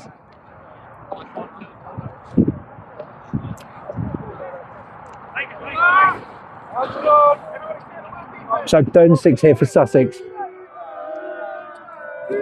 It's where the defence chance come out. I've just been told Oxford players they're a bit annoyed that they managed to let the Portsmouth Dreadnoughts put points on the board here, so they are looking to defend that 0. But that ball is out there. 89 has a chance, and he has got it. And out of bounds. Wow. So for the first time in... So under 4 minutes here.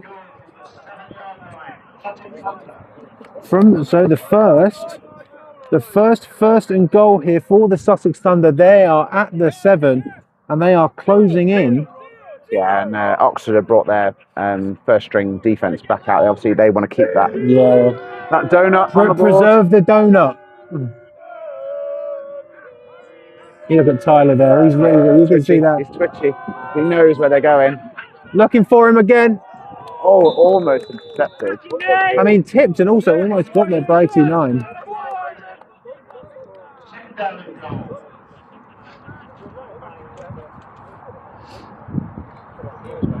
Second down here. I love these tense moments. Yeah, give me more of them. And I think, it was on our side. But what I liked there was, Tyler was really physical with the receiver through to the ball being in the air. I think a lot of guys get caught up in the NFL mindset of, outside of 5 yards you can't touch him. But it's not the rules we play, and he was very physical in that, and it was good. So pop to 19. Little sweep. Tries to get his head down, but 44. That's a large man to run into. Yeah. And I mean, slow to get up, but still getting up there. But third. Go on now. Looks like there's going to also just lose just a single. So losing a single yard there. So third and 8, and Sussex's scoring opportunities are becoming less and less. Yeah, it's an interesting little exchange there. The middle linebacker for Oxford was saying that he was actually reading the obvious signal from the OC of Sussex. And that was... He's fallen on it. And he's going to dive on it here. He was saying, you've got to change your shovel pass signal because the guy was shoveling dirt out the floor. I was like, it's a fair point. Oh dear. What about favourite newspaper? The Telegraph. How you doing, pal? Well? Yeah, really good. How are you? Good, good. He's winning. Yeah, absolutely, absolutely.